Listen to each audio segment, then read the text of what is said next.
Assalamualaikum warahmatullahi wabarakatuh. Saya Panca Fadila Zulaika.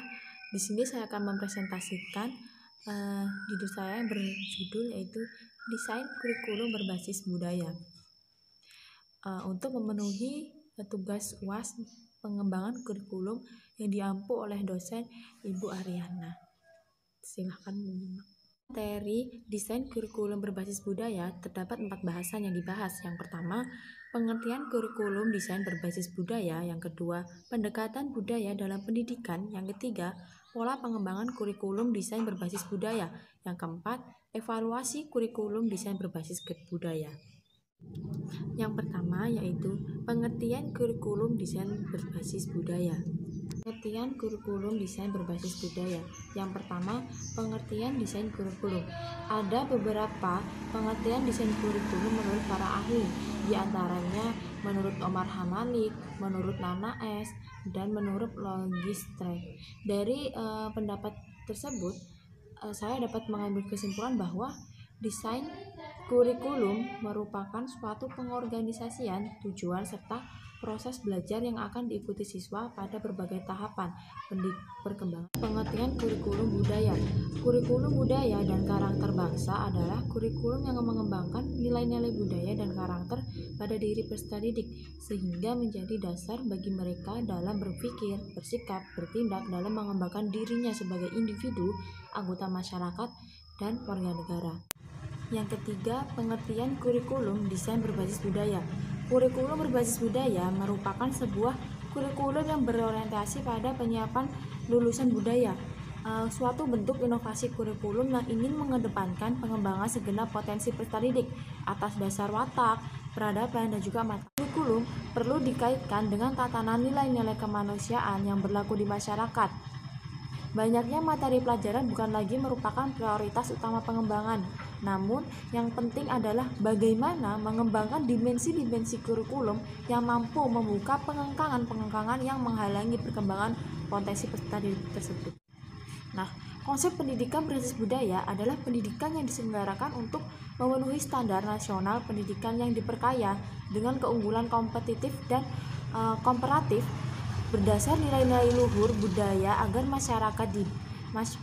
peserta didik secara aktif dapat mengembangkan potensi diri sehingga menjadi manusia yang unggul, cerdas, visioner, peka terhadap lingkungan dan keragaman budaya serta tanggap terhadap perkembangan yang ada.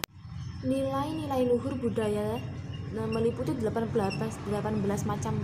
Yang pertama, kejujuran, kerendahan hati, ketertiban atau kedisiplinan, kesusilaan, kesopanan atau kesantunan, kesabaran, kerjasama, toleransi, tanggung jawab, keadilan, kepedulian, kepercayaan diri, pengendalian diri, integritas, kerja karakter atau keuletan atau ketekunan, ketelitian, kepemimpinan, dan ketangguhan. Ciri-ciri kurikulum berbasis budaya yaitu yang pertama, berorientasi pada pembentukan manusia berwatak, beradab, dan bermartabat. Yang kedua, materi pembelajarannya itu dikembangkan dari berbagai sumber. Yang ketiga, menekankan pada pembudayaan segenap potensi peserta didik. Dan yang keempat, sistem penilaiannya menekankan dimensi, proses, dan hasil. Desain kurikulum berbasis budaya ditinjau dari aspek fisiologis, sosiologis, dan psikologisnya. Yang pertama yaitu ditinjau dari sisi fisiologis. Kurikulum berbasis budaya sesuai dengan hakikat proses pendidikan yang pemanusiaan peserta didik. Proses pendidikan merupakan proses pembudayaan peserta didik. Dari sisi sosiologi, kurikulum berbasis budaya sesungguhnya merupakan suatu desain kurikulum yang menyiapkan warga masyarakat yang menghargai nilai-nilai budaya yang berkembang di masyarakat. Lulusan suatu jenjang pendidikan diharapkan tidak terasing dengan lingkungannya. Sedangkan ditinjau dari sisi psikologis, kurikulum berbasis budaya itu mengutamakan pengembangan potensi peserta didik yang manusiawi. Pembahasan yang kedua yaitu pendekatan budaya dalam pendidikan. Dalam konteks pemecahan masalah mutu pendidikan, pendekatan budaya dipandang relevan untuk digunakan karena pendekatan struktural disinyalir mengalami banyak kegagalan. Dengan pendidikan budaya diharapkan peningkatan mutu pendidikan menjadi sebuah budaya yang berkembang di kalangan warga sekolah.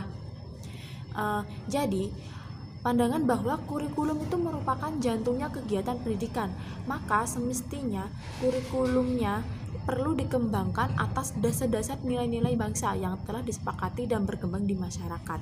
Pembahasan yang ketiga yaitu pola pengembangan desain kurikulum berbasis budaya. Seperti model atau desain kurikulum pada umumnya, kurikulum berbasis budaya perlu dikembangkan. Salah satu alasannya supaya kurikulum yang masih bersifat dokumen tertulis dapat terrealisasikan dalam bentuk kegiatan pembelajaran di kelas. Dengan demikian, tahap-tahap dalam pengembangan kurikulum berbasis budaya meliputi 3 tahap. Yang pertama, perencanaan, implementasi, dan evaluasi. Yang pertama, perencanaan. Perencanaan itu merancang dan mengembangkan silabus yang merupakan panduan penyelenggaraan kegiatan pembelajaran. Prinsip-prinsip yang dipakai untuk mengembangkan silabus tak bisa dilepaskan dari prinsip-prinsip pengembangan kurikulum pada umumnya.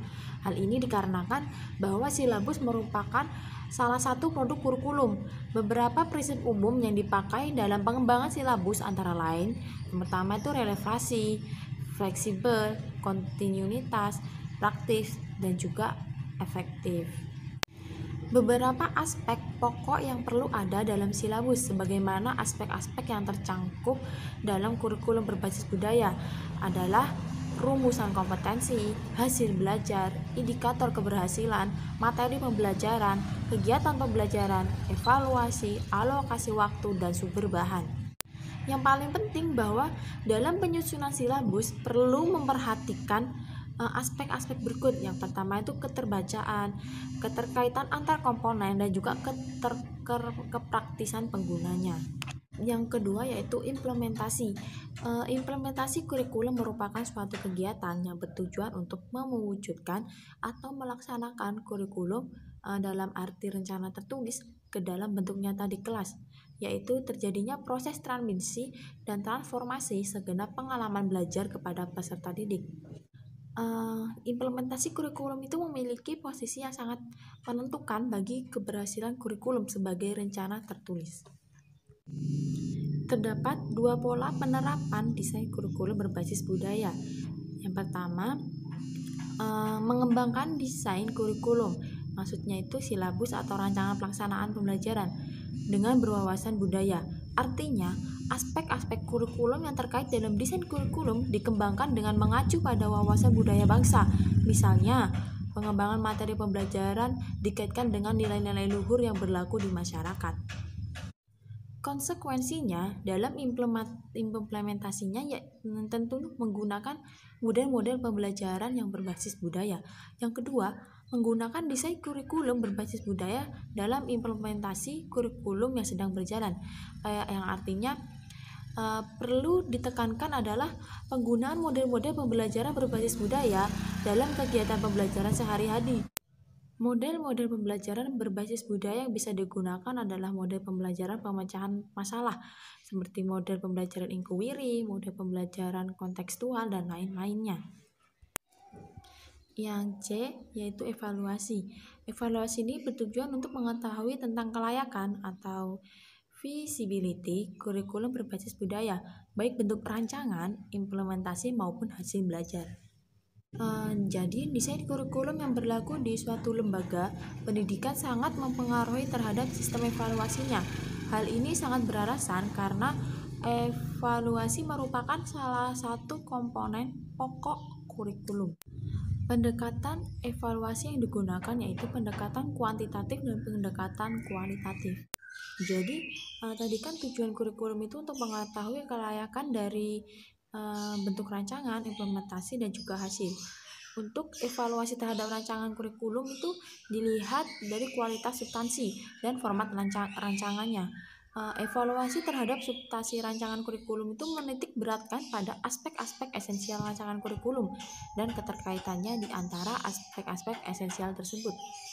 Evaluasi terhadap format rancangan itu lebih menekankan pada kecukupan dan fleksibilitas penggunaan format dari rancangan kurikulum. Nah, yang kedua itu evaluasi terhadap implementasi kurikulum berbasis budaya, itu bertujuan untuk mengetahui kualitas proses implementasi kurikulum, yaitu pada kegiatan pembelajaran di sekolah, baik di kelas maupun di luar kelas. Yang selanjutnya yaitu evaluasi terhadap hasil belajar, yaitu menekankan pada kualitas penguasaan peserta didik atas sejumlah pengalaman belajar yang terkandung dalam rumusan kompetensi tersebut. Selanjutnya yaitu evaluasi performansi, yaitu merupakan bentuk evaluasi yang bermaksud memberi pertimbangan mengenai nilai dan arti dari apa-apa yang telah dipelajari peserta didik, yang bertujuan menilai efektivitas penerapan pengetahuan dan keterampilan pada setting lapangan berkaitan dengan pemecahan masalah dan lain-lain. Meskipun demikian, evaluasi performansi itu sering kali diabaikan dalam penilaian hasil pembelajaran outcome instruksional karena ada dua alasan. Yang pertama itu evaluasi performansi lebih sulit dalam implementasinya daripada evaluasi hasil belajar pengetahuan, terutama dalam persiapan, administrasi, dan scoring. Yang kedua yaitu penggunaan pendekatan penilaian acuan patokan atau PAP, yaitu untuk mengetahui taraf pencapaian tujuan pembelajaran.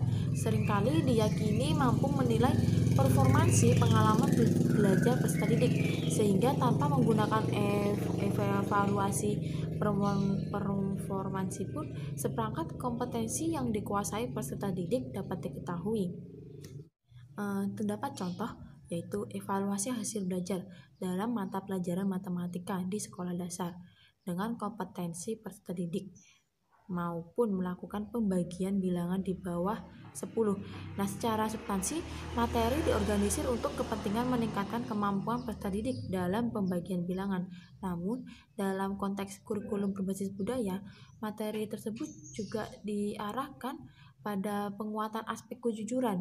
Nah, kegiatan evaluasi hasil belajar yang dilakukan yaitu menetapkan kompetensi minimal yang harus dikuasai peserta didik dalam melakukan pembagian bilangan dan juga perilaku kejujuran. Dan langkah selanjutnya adalah menetapkan indikator dari kompetensi, mampu membagi bilangan dan juga kejujuran. Jadi indikator-indikator tersebut itu menjadi bahan untuk menetapkan butir-butir pertanyaan atau soal guna menilai kompetensi peserta didik, untuk menilai kompetensi dalam membagi bilangan dan juga kejujuran. Jadi peserta didik itu diminta mengerjakan soal-soal pembagian bilangan dan melakukan pengamatan perilaku kejujuran peserta didik sehari-hari. Dapat disimpulkan dari penjelasan saya tadi adalah desain kurikulum berbasis budaya ini dapat dijadikan desain kurikulum alternatif untuk pembangunan watak, peradaban, dan juga martabat bangsa. Dengan desain kurikulum berbasis budaya, diharapkan lulusannya itu memiliki wawasan pengetahuan yang luas, tetapi tetap berwatak, bermartabat, dan juga beradab sesuai dengan nilai-nilai yang berlaku di Indonesia. Pola pelaksanaannya pun dapat terjadi sejak pengembangan silabus dan rancangan pelaksanakan pembelajaran. Demikian pula dapat terjadi dalam implementasi kurikulum sedang berjalan, yaitu kurikulum yang sedang berlaku. Kalau sekarang kan kurikulum K13. Nah, kurikulum berbasis budaya ini merupakan sebuah desain kurikulum yang relevan diterapkan di sekolah dalam rangka menyiapkan bangsa yang berwatak, beradab, dan juga bermartabat. Di sini, desain kurikulum berbasis budaya ini dapat dikatakan sebagai sebuah tuntutan yang harus direalisir oleh pihak penyelenggara pendidikan dan bukan sebagai suatu bentuk keanggapan perubahan.